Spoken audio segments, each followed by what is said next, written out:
Avant d'ouvrir nos travaux, je souhaite vous donner quelques précisions sur l'esprit général des délibérations qui sont proposées à nos votes ce soir. Depuis notre installation il y a bientôt 8 semaines, nous avons engagé un travail systématique de terrain. Visite de bâtiments communaux, échanges avec les services, les agents et les acteurs locaux. Ces actions, elles nous permettent de préciser les priorités de ce début de mandat et d'identifier certains points de vigilance qui appellent des réponses rapides, organisées et durables. Parmi ces priorités, il y a la sécurité. La sécurité des habitants, des usagers des équipements municipaux et aussi celle des agents qui y travaillent chaque jour. Les constats que nous avons pu établir, avec l'aide des services municipaux, nous confirment la nécessité d'un suivi prioritaire et réactif de notre patrimoine communal, ainsi que d'une organisation capable de traiter les sujets urgents comme les actions de fond. Plusieurs délibérations de ce soir s'inscrivent dans cette logique, notamment celles relatives aux créations d'emplois nécessaires pour porter ces priorités. La sécurité des bâtiments communaux, la tranquillité publique et la présence de terrain. Il me paraît également important de rappeler quelques règles simples relatives au bon déroulement de nos séances. Le conseil municipal, c'est une assemblée publique. Chacun peut y assister et cette publicité des débats est une garantie importante de notre vie démocratique locale. Pour autant, la séance doit pouvoir se tenir dans des conditions sereines. Les conseillers, tout comme le public, sont donc invités à adopter une attitude respectueuse de chacun. Le public n'a pas la possibilité d'intervenir pendant les débats et doit s'abstenir de toute manifestation d'approbation ou de désapprobation. Un temps de questions du public est, comme toujours, organisé après la levée de la séance. Je rappelle également que la séance fait l'objet d'une captation vidéo, comme j'ai pu vous l'indiquer. Une information à ce sujet est affichée à l'entrée de la salle, conformément au règlement intérieur de notre conseil municipal, afin que chacun soit informé de l'existence de ce dispositif. Ces règles, elles visent à garantir un cadre respectueux et apaisé pour les élus, le public et l'ensemble des personnes présentes. C'est donc dans cet esprit que je souhaite que nous ouvrions notre séance. Alors, je vais donc procéder à l'appel des conseillers municipaux. Nathalie Bonserrini, présente. Stéphane Bébert. Présent. Émile Blanchard. Présent. Alain Boulet. Présent. Aurélien Boutet. Présent. Micheline Bourdette. Présent. Julie Busato. Présente. Solène Chaouche. Présente. Charlotte Daben. Présent. Guylaine Debomy. Présent. Franck Després. Joël Devé, Tony Estivalet, présent. Marc Garnier, présent. Didier Gavard, présent. Hervé Gignoux, présent. Marie Grégoire, Julien Guérin, présent. Christelle Ardouin, présent. Sophie Ossine, présent. Rosita Ismalji, présent. Jean-Marc Judith, présent. Christy Louis, présent. Arnaud Michel, présent. Théo Michel, Mathéo Moalik, Claudie Pratola, Sébastien Rosiac a donné pouvoir à moi-même, Nathalie Sanson a donné pouvoir à Jean-Marc Judith, Anaïs Van Slembroek, Laurent Van Slembroek, Valentin Zaccardo et Najim Zegaï a donné pouvoir à Julie Busato. Nous avons donc le quorum et nous pouvons donc statuer sur les délibérations qui vont vous être présentées.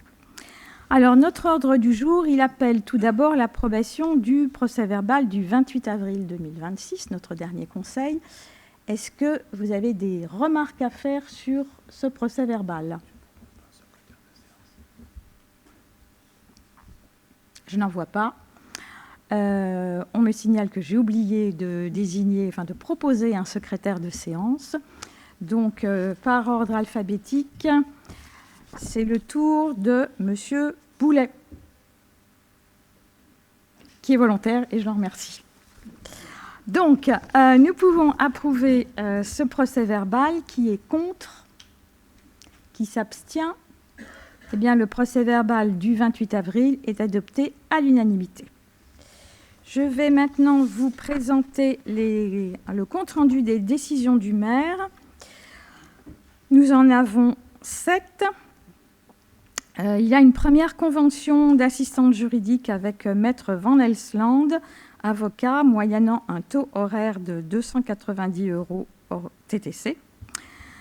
Un avenant de transfert au marché de travaux d'entretien et d'aménagement des espaces verts de la ville de Vaux-le-Pénil, conclu avec la société Terre Idéale Espace Vert Île-de-France. Plusieurs...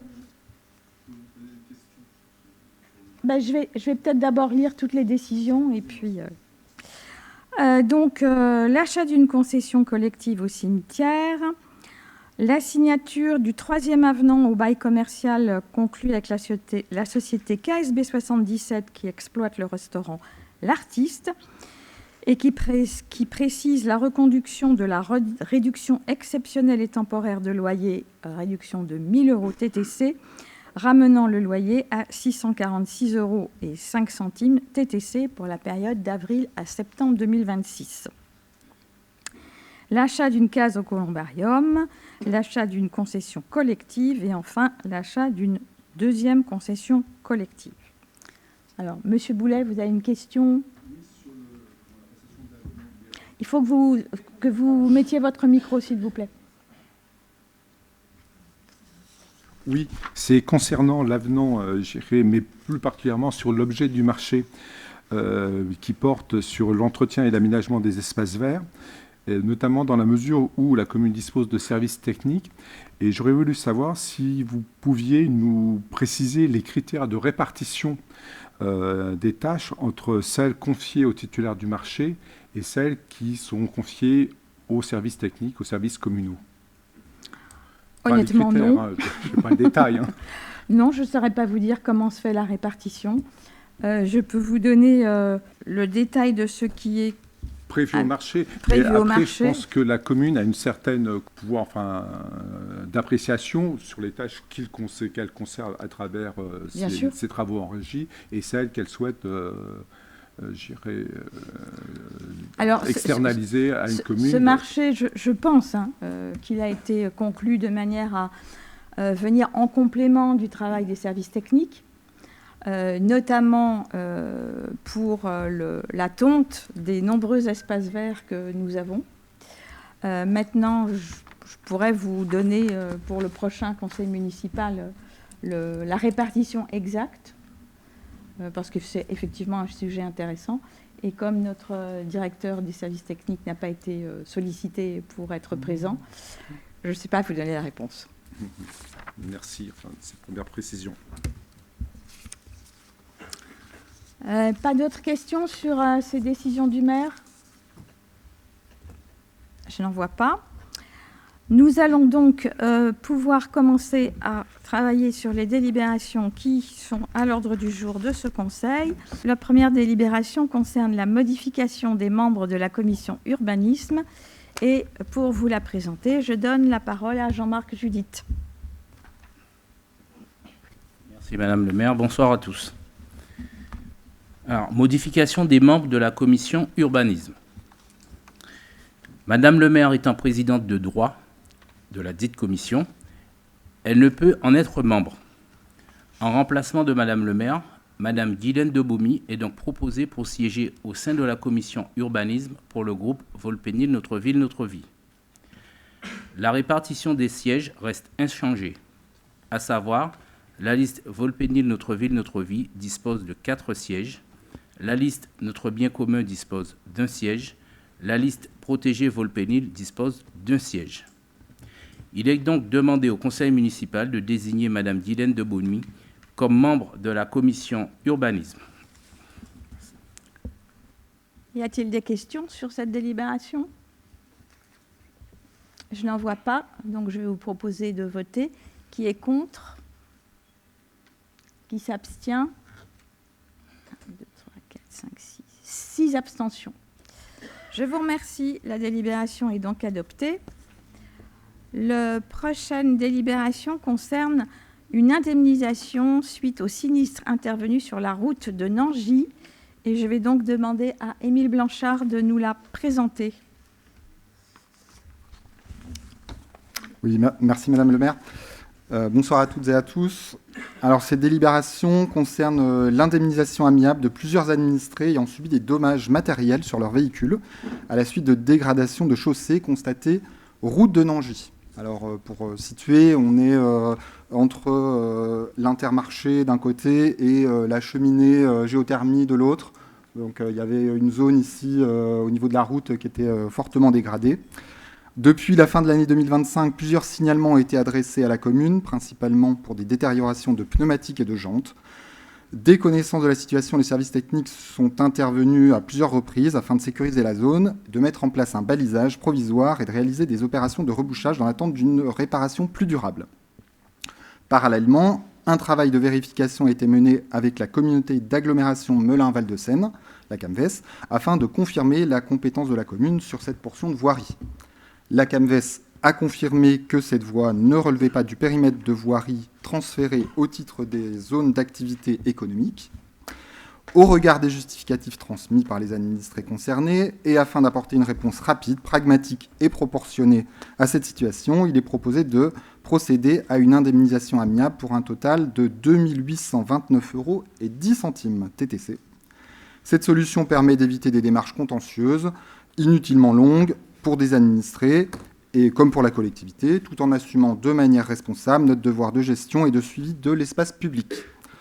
Il est donc demandé au conseil municipal d'accepter l'indemnisation amiable des administrés concernés, mentionnée dans la délibération, et d'autoriser Madame le maire à procéder au règlement des sommes correspondantes. Et je vous invite donc à approuver cette délibération. Je vous remercie. Merci. Y a-t-il des questions? Oui, Monsieur Zaccardo. Bonsoir à toutes et à tous. Alors, c'est sur le fond de l'affaire. Je crois me souvenir qu'au dernier mandat, il avait été commandé par la communauté d'agglomération Melun-Val de Seine une étude pour le réaménagement de la dite voirie, pour en faire une nouvelle entrée de ville, et puis du fait qu'il y a aussi maintenant des commerces un peu plus présents qu'il y a quelques années qui s'y sont installés. Est-ce que vous avez eu des nouvelles par rapport à ça, ou quand est-ce que la voirie va effectivement être réfectionnée par la CAMVES? C'était tout un nouveau projet d'entrée de ville, il me semble, qui avait été prévu. Pas exactement. L'étude qui a été menée et qui est toujours en cours est une étude de requalification de la totalité de la zone. Donc avec un aspect voirie, mais pas uniquement avec un aspect voirie. J'ai fait partie du comité de pilotage de cette commission à la communauté d'agglomération. À la fin de la phase 2, l'avancement de l'étude qui a été présentée ne correspondait pas au souhait, je dirais, de la majorité des élus qui étaient présents. Et pour l'instant, on en est resté là. Donc il n'y a pas d'avancement par rapport aux informations qu'on a pu avoir lors du précédent mandat. Ben, merci beaucoup pour les précisions. Est-ce que vous pourriez partager quand même à titre informatif les conclusions de l'étude de la phase 2 du coup C'était, comme je vous dis, c'est pas uniquement une question de voirie. La vision qu'on pouvait avoir du développement ou du maintien de cette zone, il y avait un gros sujet sur le stationnement, et notamment le stationnement qui avait été envisagé par l'assistance à maîtrise d'ouvrage était la construction d'un parking aérien en entrée de zone sur 4 niveaux. Je vous avoue que personne n'était enthousiaste sur cette solution. On comprend pourquoi. Après, des sujets qui sont des sujets mais qui perdurent depuis, je dirais malheureusement, plus d'une dizaine d'années, sont ceux de la traversée de la zone et de la facilitation effectivement de la traversée de cette zone du nord au sud et d'est en ouest. Et ce qui avait été là aussi présenté par l'assistance à maîtrise d'ouvrage était la mise à niveau de certaines voiries et de certains aménagements de bords de voirie, puisque maintenant, chaque fois qu'on touche à une voirie en zone d'activité, il faut obligatoirement avoir un aspect environnemental, c'est-à-dire la plantation d'arbres et la présence de pistes cyclables. Donc en fait, toute la question est de savoir combien on met d'arbres, qu'est-ce qu'on laisse comme place de stationnement et jusqu'où va-t-on sur l'implantation de pistes cyclables. Pour l'instant, de mémoire, parce que ça fait plus d'1 an, on en est resté là. Merci. Bien, je vous propose donc... Oui, Monsieur Pratola, pardon. Je voulais poser une question particulière. Pourquoi tous les gens qui ont eu des sinistres on a versé l'indemnité à chaque personne, et en ce qui concerne la plus grosse somme, les 1 367 €, directement à la Maïf? Est-ce que c'est un dossier qui est arrivé tardivement? Il y a une histoire de franchise. Quelle est la raison technique de cette somme par rapport aux autres? C'est simplement parce que personne qui a subi des dommages a fait intervenir son assurance directement sans nous adresser elle-même la facture. Et donc, elle a fait expertiser le montant des dommages par la Maïf. Et l'expertise a conduit à valoriser cette somme. Oui. De mémoire, les 4 pneus avaient été endommagés. 4. Bon. D'où le montant. On fera pas de commentaires. C'est pas utile. D'autres questions? Oui, Monsieur Guérin. Bonsoir à tout le monde. Quand on a préparé la séance, il me semble que vous aviez évoqué la question d'une convention avec la CAMS sur cette histoire, qui n'était pas à jour, si je me souviens bien. Et je voulais savoir si vous aviez pu avancer depuis. Le délai est court, j'en ai bien conscience, bien évidemment. Mais peut-être informer aussi le public et l'ensemble des personnes sur cette histoire, parce que ça a un impact important, en fait, pour nous, puisque la CAMS étant gestionnaire du parc d'activités depuis quelques années maintenant, c'est plus la commune qui en a la gestion. Donc je pense que ça serait utile pour la clarté du débat et la transparence que vous puissiez en dire un mot si vous en êtes d'accord. Bien sûr, avec plaisir. Petit rappel historique, en 2017, avec la loi NOTRe, nouvelle organisation territoriale de la République, certaines compétences qui étaient assujetties aux communes sont passées aux EPCI, aux établissements publics de coopération intercommunale, qui pour nous est la CAMVES, la communauté d'agglomération Melun-Val de Seine. Et dans ce cadre, les zones d'activité économique ont été transférées à la CAMVES. Nous avions une convention entre la commune de Volpénil et l'agglomération qui, de ce fait, est devenue caduque. Il y a eu une convention transitoire qui a été signée en décembre 2016 pour 1 an, qui n'a jamais été renouvelée. Et donc, de ce fait, nous sommes tombés dans le droit public. Et il est bien évident que nous avons tout intérêt à établir une nouvelle convention. Et c'est Hervé Gignoux, où est-il? Voilà, je ne le vois pas, mais il est bien présent.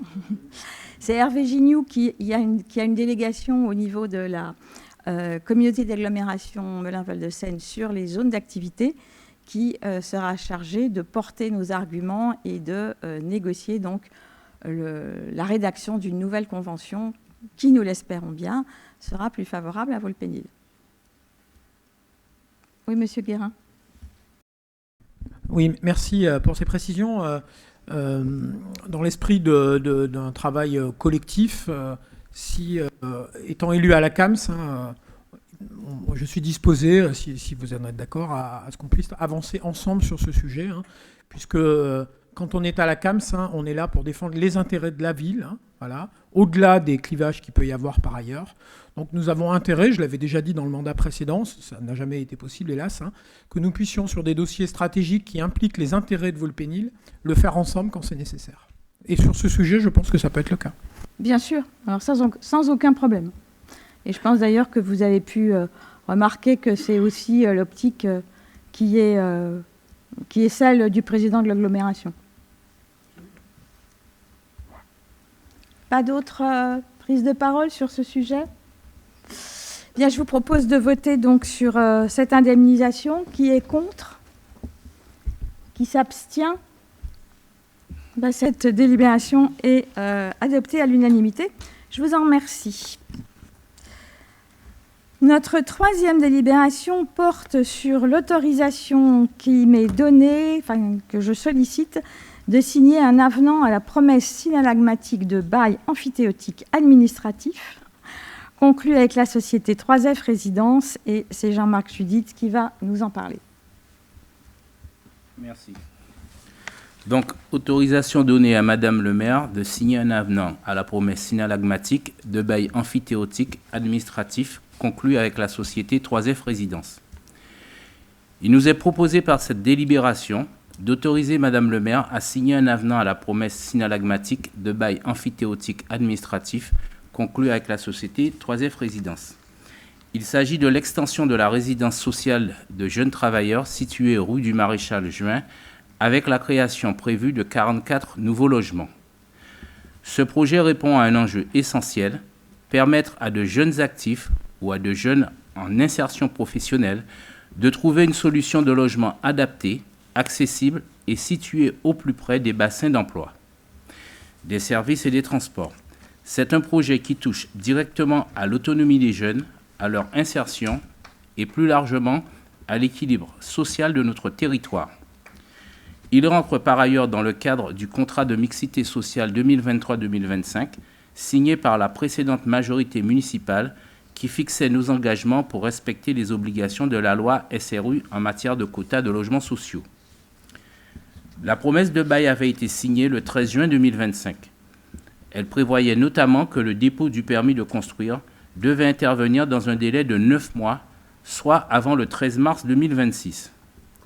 Or, au cours de l'avancement des études du projet, des difficultés foncières sont apparues.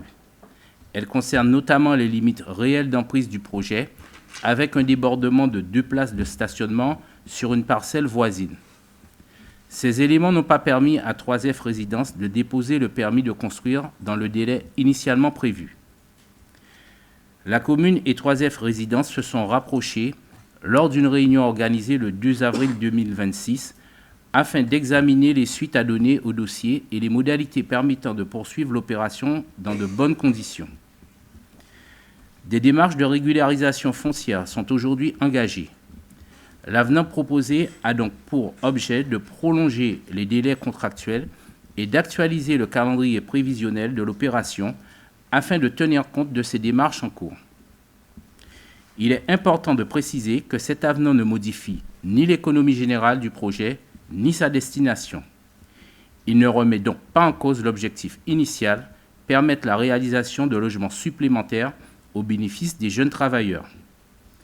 Cette délibération vise simplement à sécuriser juridiquement la poursuite du projet et à permettre à la commune, comme à 3F Résidence, de disposer du temps nécessaire pour finaliser les régularisations préalables. Il est donc proposé au conseil municipal d'approuver le principe de la conclusion de cet avenant à la promesse de bail amphithéotique administratif conclu avec 3F Résidence. Merci. Y a-t-il des questions sur cette délibération? Je n'en vois pas. Je vais donc vous proposer de voter. Qui est contre? 2 personnes qui sont contre. Qui s'abstient? Eh bien, cette délibération est adoptée. Je vous en remercie.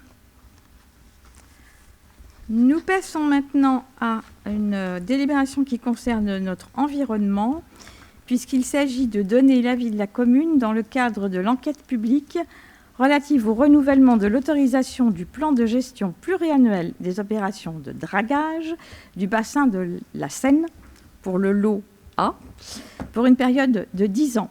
Et c'est Didier Gavard qui va nous présenter ce projet. Merci Madame le maire, Mesdames, Messieurs, bonsoir. Donc il nous est demandé de rendre un avis dans le cadre de l'enquête publique relative au renouvellement pour 10 ans du plan de gestion des opérations de dragage porté par Voies navigables de France sur le bassin de la Seine, dit lot A. Ce lot couvre un périmètre très large, près de 469 km de voies navigables, répartis sur 259 communes et plusieurs départements. En Seine-et-Marne, il concerne notamment la Seine, la Marne, le canal latéral à la Marne et le canal de l'Aisne à la Marne. Concrètement, ces opérations consistent à retirer les sédiments qui s'accumulent naturellement dans les voies d'eau afin de maintenir la circulation des bateaux, de sécuriser les ouvrages et de préserver les usages du fleuve. Ces interventions s'inscrivent dans la continuité des opérations d'entretien conduites ces dernières années par VNF sur le réseau navigable, avec une attention portée à la planification des travaux, à la gestion des matériaux extraits et à la limitation des impacts sur les milieux concernés. VNF indique par ailleurs que les volumes à retirer sur les 10 prochaines années devraient être inférieurs à ceux de la période précédente, ce qui constitue un élément favorable, sous réserve d'un suivi environnemental rigoureux. Le dossier prévoit un encadrement environnemental des opérations, avec un suivi de la qualité de l'eau, une attention portée à la gestion des sédiments extraits et à la prise en compte des milieux aquatiques sensibles, notamment les frayères, les espaces protégés et les périodes biologiques. À l'échelle de Volpénil, le dossier ne fait pas apparaître d'incidence directe spécifique sur le territoire communal. La commune reste toutefois attentive aux effets plus généraux de ces opérations sur la qualité de l'eau, la biodiversité, la gestion des sédiments et l'entretien des berges. Il est donc proposé d'émettre un avis favorable, assorti d'une exigence de vigilance quant au respect des engagements environnementaux pendant toute la durée de l'autorisation. Je vous remercie. Y a-t-il des questions? Oui, Monsieur Guérin. Merci. Alors, pas de remarque particulière sur ce point-là, mais je ne sais pas, c'est peut-être pas tout à fait, vous me dites, hein. Est-ce qu'on a pu avancer aussi sur un autre sujet assez proche, qui est celui du curage du lac de retenue d'eau vers la Buissonnière? Alors, ce n'est pas géré tout à fait dans le même cadre, hein, mais je profite de cette délibération qui est quand même assez proche dans l'esprit, hein, puisqu'on avait été interpellés les uns et les autres de manière assez importante sur cette question du curage de la retenue d'eau, le lac artificiel qui est vers la Buissonnière. Il y avait eu des inquiétudes qui s'étaient exprimées, notamment quand il y a de fortes pluies. Voilà. Donc, je ne sais pas si vous avez pu avancer sur ce dossier. On a essayé de le faire un peu de notre côté en interpellant les uns et les autres, mais ce n'est pas facile. Je crois effectivement que tout le monde s'est mobilisé sur ce dossier, hein, que ce soit au niveau communal, intercommunal, départemental ou national. Ce dossier, comme un certain nombre d'autres, relève maintenant de la compétence de la GEMAPI, gestion des milieux aquatiques et prévention des inondations, qui est une compétence de la CAMVES. En ce qui nous concerne à Volpénil, cette compétence est exercée par un syndicat qui s'appelle le SM4VB, qui s'est réuni, je crois, la semaine dernière, et au sein duquel nous avons 2 représentants qui nous représentent au SM4VB. Oui, c'est Franck. Voilà. Sébastien Rosiac qui n'est pas là et Franck Després. Franck, est-ce que vous pouvez nous dire comment s'est passée cette première réunion du SM4VB? Oui, bonsoir à tous. En fait, la première réunion, c'était uniquement la réunion de mise en place pour le renouvellement du président et des 5 adjoints. Donc, il n'y a pas encore eu d'action ou de décision qui ont été prises sur tout ce qui concerne les cours d'eau. Merci. C'est un sujet, bien évidemment, qu'il va falloir suivre. Je vous rappelle, Monsieur Guérin, puisque nous siégions tous les deux dans le précédent mandat, que dans le cadre de la compétence exercée par le SM4VB, des études concernant Volpénil pour la période 2026-2032 n'ont pas été retenues. Donc, Franck Després va être, avec Sébastien Rosiac, chargé de faire remonter ce sujet qui est un sujet extrêmement important pour nous, au-delà donc du cadre dans lequel le SM4VB s'est engagé à travailler. C'est vrai, effectivement, vous avez raison, on n'avait pas été retenu dans le cadre des études, hélas.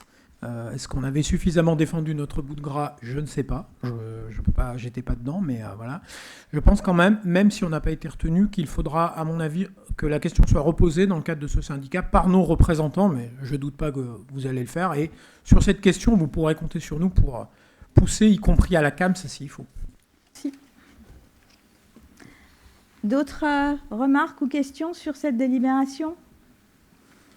Bien, je vous propose de voter.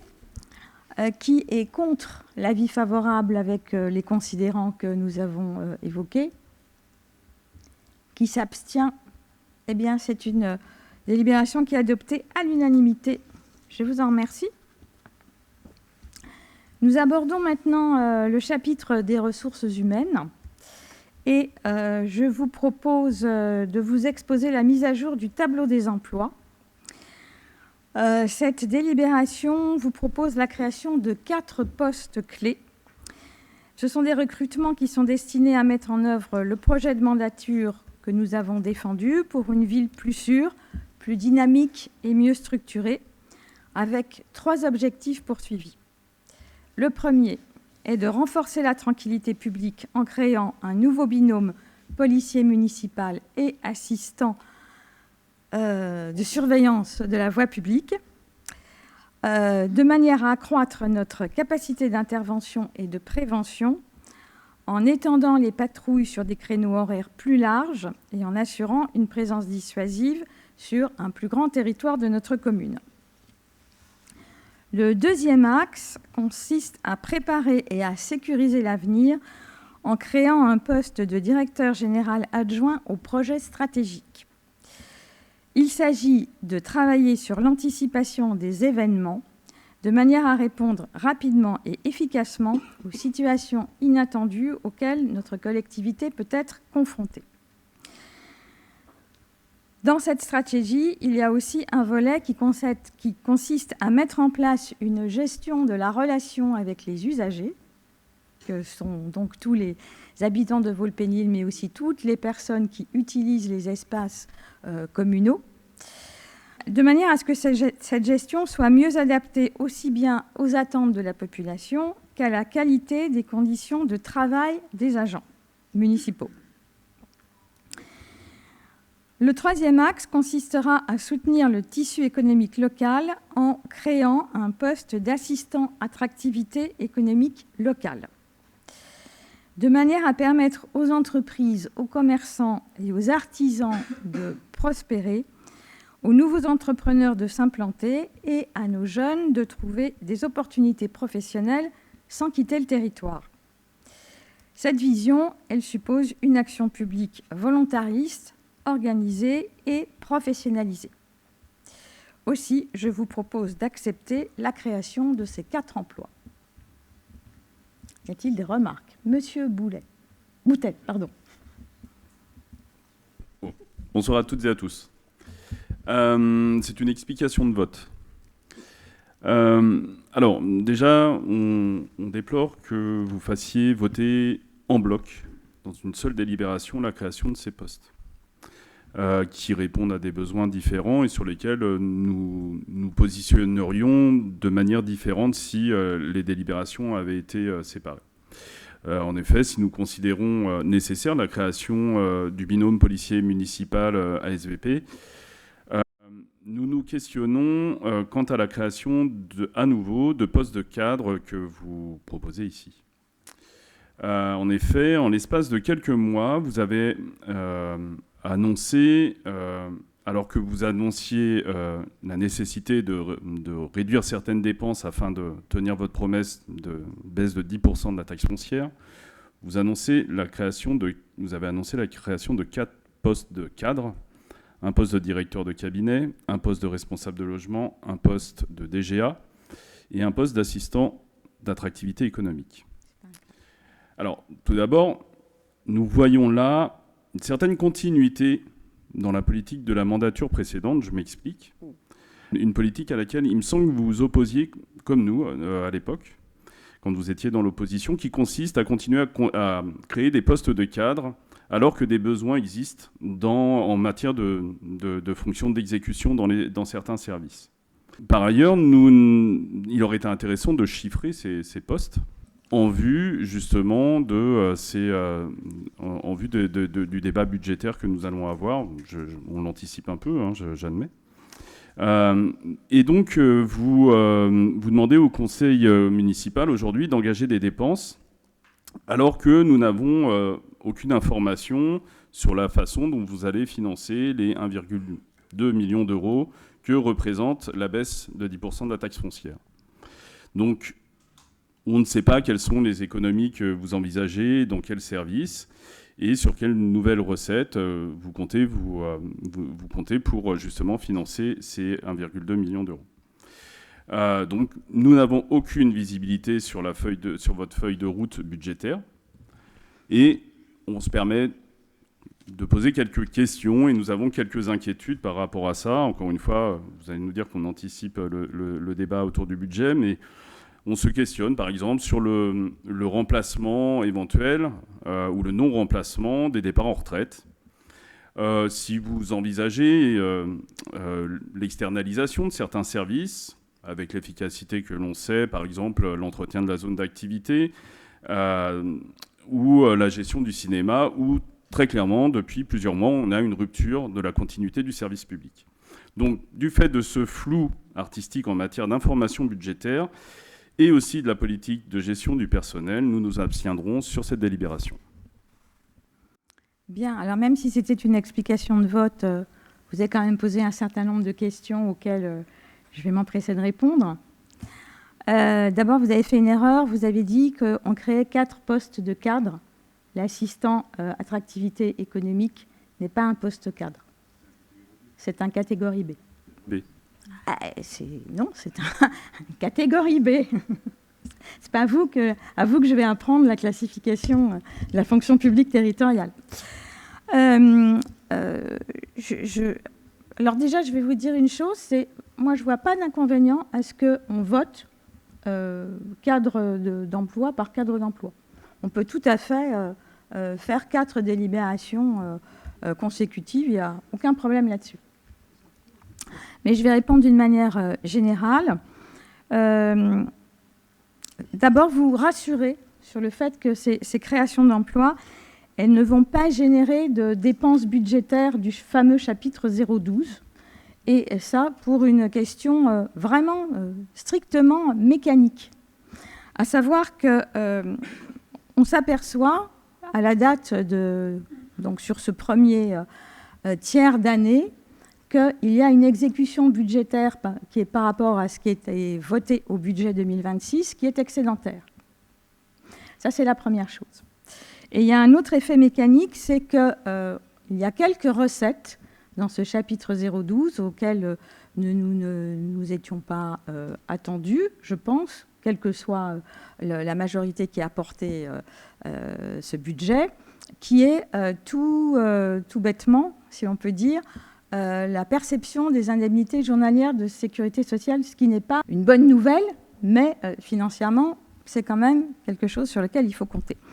Et donc, avant de vous proposer la création de ces 4 postes, qui pour l'instant ne sont pas pourvus, on s'est assuré du fait que ça ne générerait pas d'augmentation des dépenses du chapitre 012. Après, parce que vous avez posé beaucoup de questions, oui, sur les cadres. Alors, je suis tout à fait d'accord avec vous.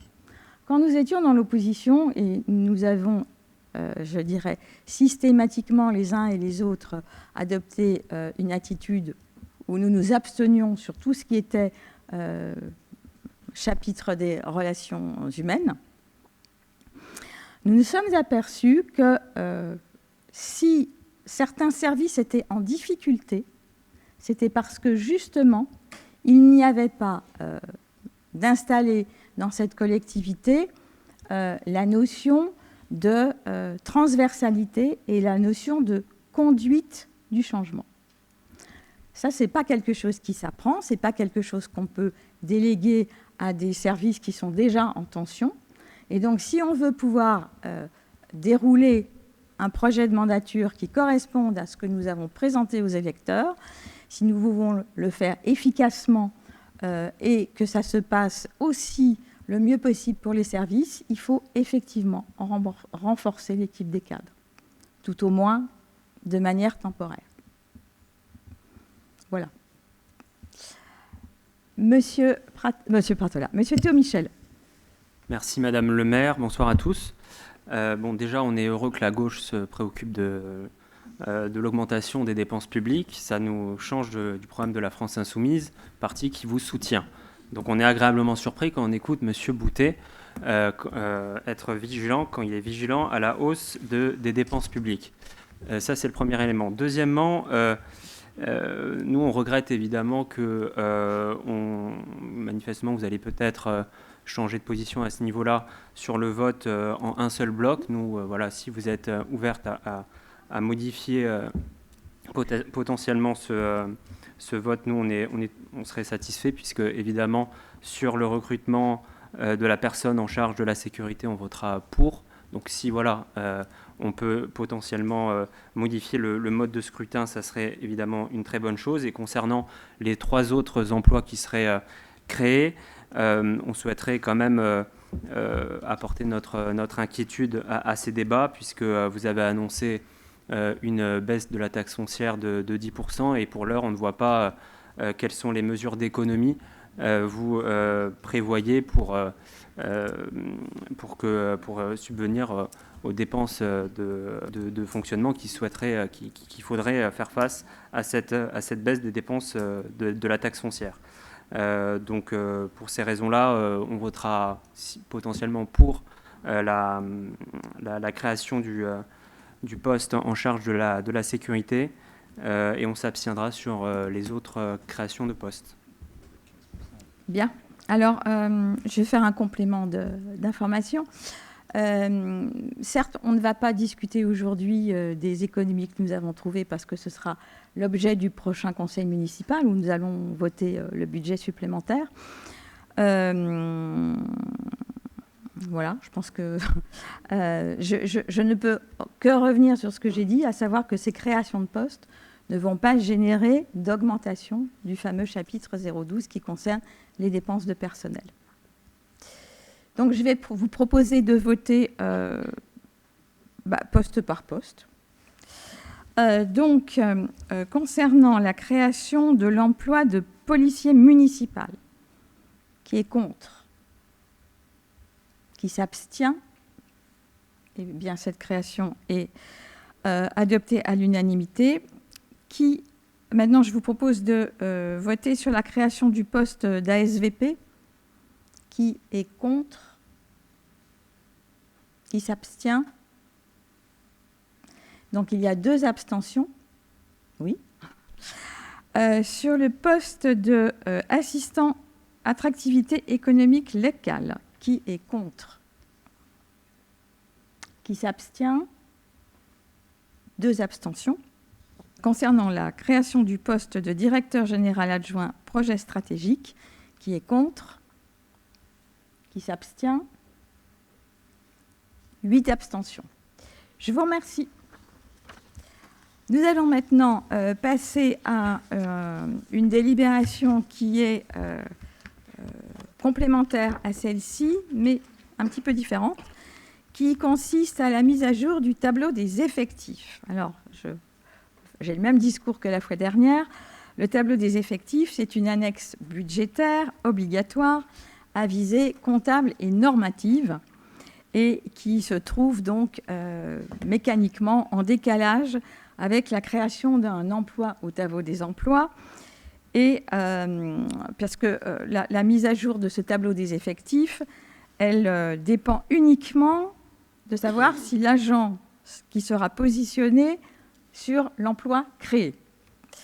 Et à contrario, il n'y a pas de mise à jour du tableau des effectifs lorsque l'emploi créé est déjà pourvu par un agent en interne.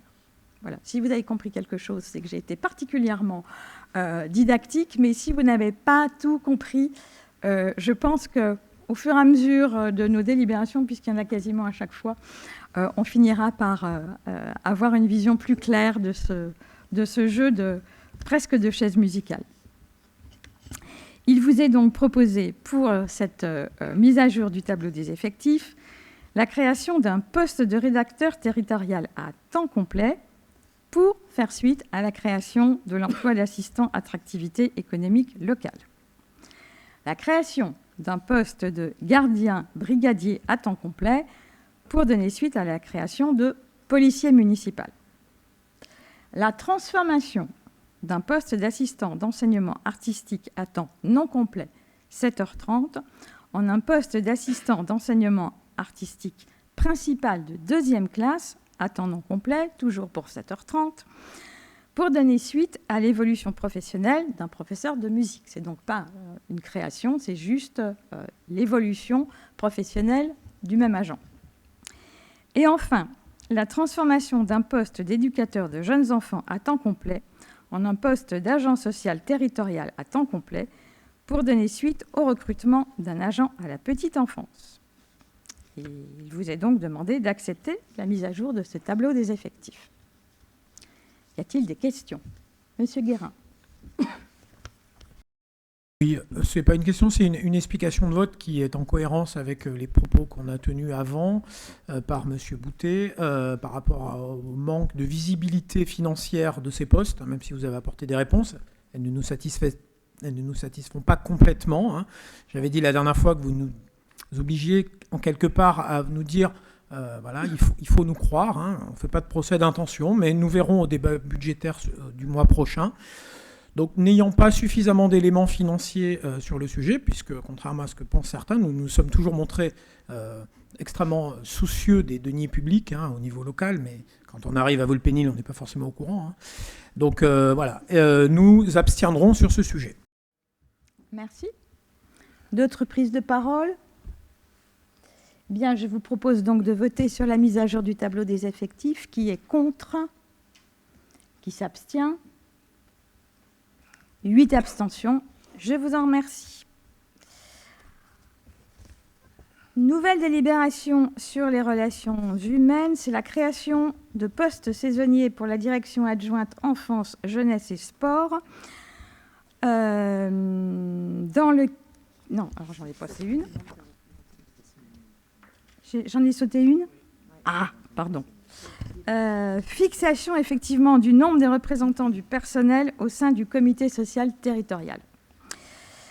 Dans le cadre de l'organisation de l'élection professionnelle du comité social territorial qui est prévue en décembre prochain, le conseil municipal doit délibérer sur le nombre de représentants du personnel titulaire.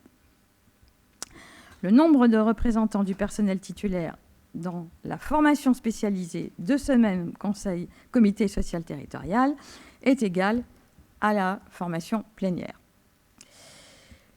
La délibération relative au nombre de ces représentants doit intervenir avant le 10 juin de cette année, c'est-à-dire 6 mois avant la date des prochaines élections professionnelles. Après consultation des organisations syndicales qui s'est faite le 19 mai, il est donc proposé de fixer au nombre de 5 le nombre de représentants du personnel titulaire au Conseil social territorial. Pas de modification par rapport à la composition existante.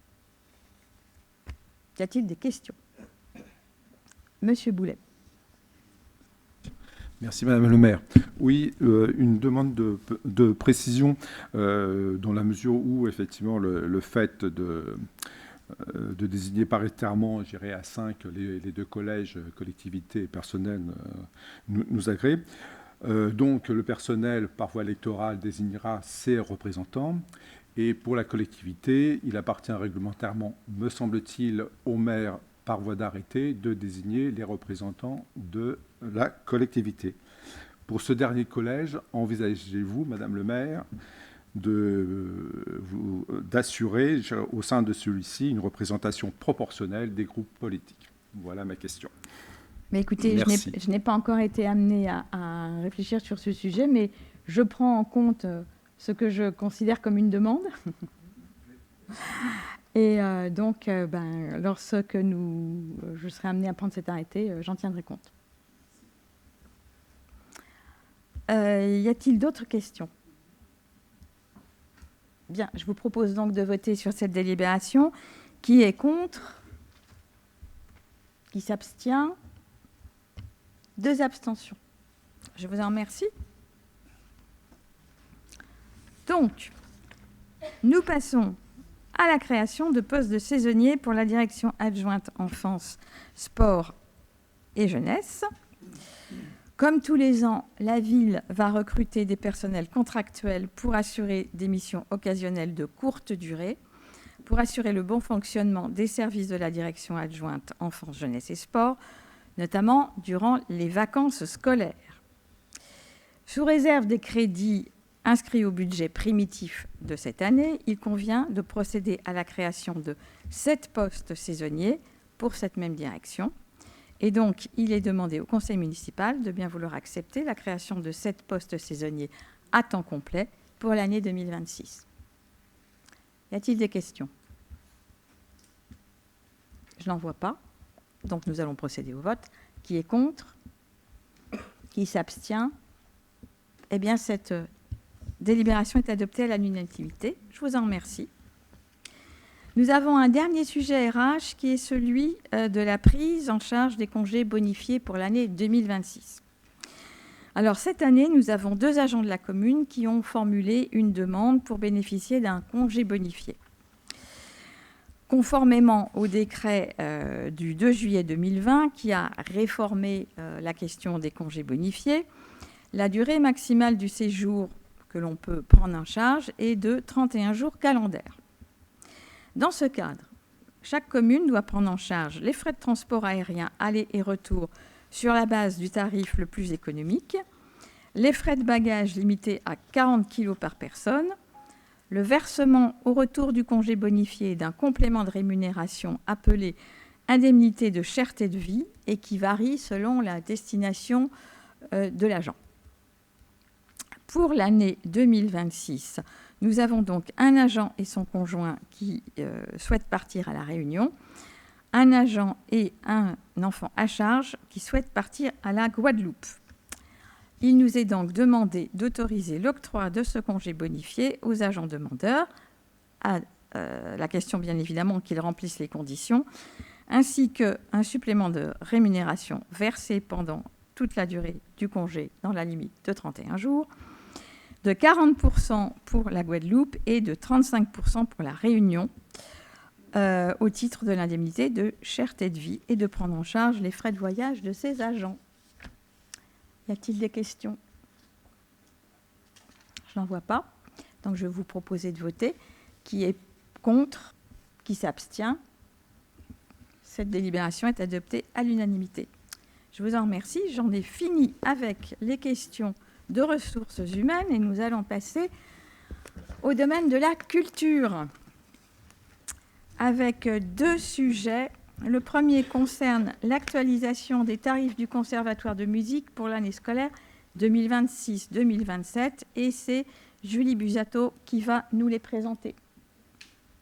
Merci Madame le maire, bonsoir à toutes et à tous. Alors, il nous est proposé par cette délibération d'approuver l'actualisation des tarifs du Conservatoire de musique pour l'année scolaire 2026-2027. Conformément à la convention bipartite conclue entre les villes de Volpénil et de Melun, les 2 collectivités appliquent une grille tarifaire harmonisée pour le fonctionnement de leurs conservatoires respectifs. Pour la rentrée 2026-2027, il est proposé d'appliquer une revalorisation générale des tarifs à hauteur de 2% afin de tenir compte de l'évolution du coût de la vie. Les montants actualisés seront arrondis à l'euro supérieur. Cette actualisation repose sur plusieurs principes. Le maintien d'une tarification progressive et dégressive afin de tenir compte des situations familiales et des inscriptions multiples. La poursuite d'une politique incitative en faveur de certaines disciplines musicales moins représentées. Et enfin, le maintien d'une tarification différenciée pour les usagers résidant en dehors du territoire de la communauté d'agglomération Melun-Val-de-Seine. Un point particulier concerne les instruments dits rares. L'objectif est d'encourager la pratique d'instruments moins demandés, mais essentiels à la diversité de l'offre pédagogique et au bon équilibre des ensembles musicaux. Pour l'année 2026-2027, les instruments suivants seront concernés: le clavecin, l'orgue, l'accordéon, le hautbois, le tuba, l'alto, la contrebasse et le basson. Ces disciplines continueront à bénéficier d'un tarif incitatif correspondant à une réduction de 20% par rapport aux autres instruments. La délibération reconduit également les mécanismes d'abattement existants, l'abattement famille, l'abattement pour pratique collective, ainsi qu'un abattement forfaitaire pour les élèves inscrits simultanément dans plusieurs disciplines, par exemple musique et danse, musique et théâtre ou danse et théâtre. Enfin, le conservatoire poursuit son service de location d'instruments destinés principalement aux élèves débutants. Les instruments proposés à la location sont le violon, le violoncelle, la flûte traversière, le saxophone, la clarinette et les harpes. Les tarifs de location sont fixés à 41 € par trimestre et à 28 € pour la période estivale, correspondant à un prorata pour les mois de juillet et août, pour ceux qui veulent s'entraîner. Il est donc demandé au conseil municipal d'approuver la grille tarifaire actualisée du Conservatoire de musique pour l'année scolaire 2026-2027. Des questions sur cette délibération? Je n'en vois pas. Je vais vous proposer donc de voter. Qui est contre? Qui s'abstient? Eh bien, cette délibération est acceptée à l'unanimité. Dernier sujet, c'est l'actualisation des tarifs des spectacles vivants pour la saison culturelle 2026-2027. Et c'est à nouveau Julie Busato qui va nous les présenter. Allez, dans le cadre de la saison culturelle 2026-2027 proposée par la ville, il est nécessaire de procéder à l'actualisation des tarifs appliqués aux spectacles vivants organisés à la Ferme des Jeux, salle Lagrange et au Petit Théâtre Ginette Kolinka. Cette démarche vise à garantir une transparence dans la reconduite des conditions tarifaires. Il est proposé de maintenir les tarifs actuels pour la prochaine saison. Cette stabilité tarifaire permet notamment de favoriser l'accessibilité aux spectacles proposés pour tous les publics, soutenir la fréquentation tout en maintenant une offre attractive. Ces tarifs ont par ailleurs été reconduits dans le cadre de la coordination de la programmation culturelle avec l'agglomération Melun-Val-de-Seine. Les tarifs applicables restent identiques à ceux de la saison précédente, à savoir plein tarif selon les spectacles de 19 € et 16 €. Tarif réduit toujours selon les spectacles. Les tarifs sont réduits à 16 et 13 € et c'est destiné sur présentation d'un justificatif aux moins de 25 ans, aux personnes âgées de plus de 65 ans, aux demandeurs d'emploi, aux bénéficiaires des minima sociaux, aux personnes en situation de handicap, titulaires de la carte délivrée par la Maison départementale des personnes handicapées, aux familles nombreuses et aux groupes à partir de 10 personnes. Selon les spectacles, il y a également un tarif abonné à partir de 4 spectacles à 13 € et 11 €. Et nous proposons également, selon les spectacles, un tarif unique à 6 €. Enfin, le tarif écolier, collégiens et lycéens à 8 € destiné sur présentation d'un justificatif aux écoliers, collégiens ou lycéens. Et un tarif scolaire à 4 € par enfant pour les groupes scolaires. Il est donc demandé au conseil municipal d'adopter les tarifs des spectacles vivants pour la saison culturelle 2026-2027. Merci. Des questions sur cette actualisation, enfin ce maintien des tarifs plutôt? Je vous propose donc de voter. Qui est contre? Qui s'abstient?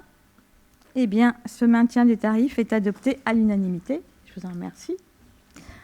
Nous arrivons à la fin de notre ordre du jour, qui était assez léger, mais qui était nécessaire pour que nous puissions avoir des conseils municipaux de taille raisonnable et qui permettent aux services d'avancer dans leurs actions. Je vais donc laisser la parole au représentant de notre bien commun qui seul a posé une question diverse.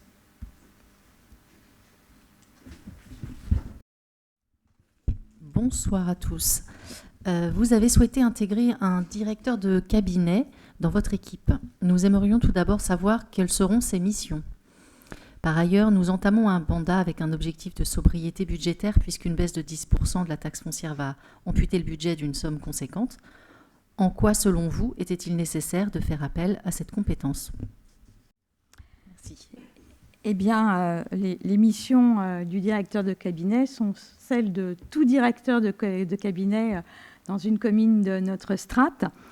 C'est une fonction qui est vraiment multidisciplinaire. On peut la qualifier de deux manières. Il a un rôle de coordination pour la relation entre les élus, la direction générale des services et les partenaires extérieurs. Et il a aussi un rôle de conseil en matière de stratégie sur les orientations politiques et les arbitrages importants qui sont à mener. Alors, pourquoi il nous a paru nécessaire de faire appel à un directeur de cabinet ? Parce que c'est lui qui doit assurer la liaison entre l'administration et les élus pour l'exécution des décisions et leur suivi, décisions prises par le maire et décisions prises par le conseil municipal, notamment pour la mise en œuvre du projet de mandature. Il est donc chargé d'évaluer en amont des prises de décision la faisabilité opérationnelle et temporelle des projets qui vont être proposés, de manière à ce que ce soit des projets réalisables et non pas des projets de pur affichage. Il va aussi être en charge d'apporter de la réactivité à la mise en œuvre des décisions que l'on prend. Et enfin, il doit fluidifier les échanges entre les élus et les services pour une meilleure efficacité et une meilleure transversalité des actions qui sont portées par l'administration. Monsieur Zaccardo. Enfin, je crois, vous avez demandé la parole.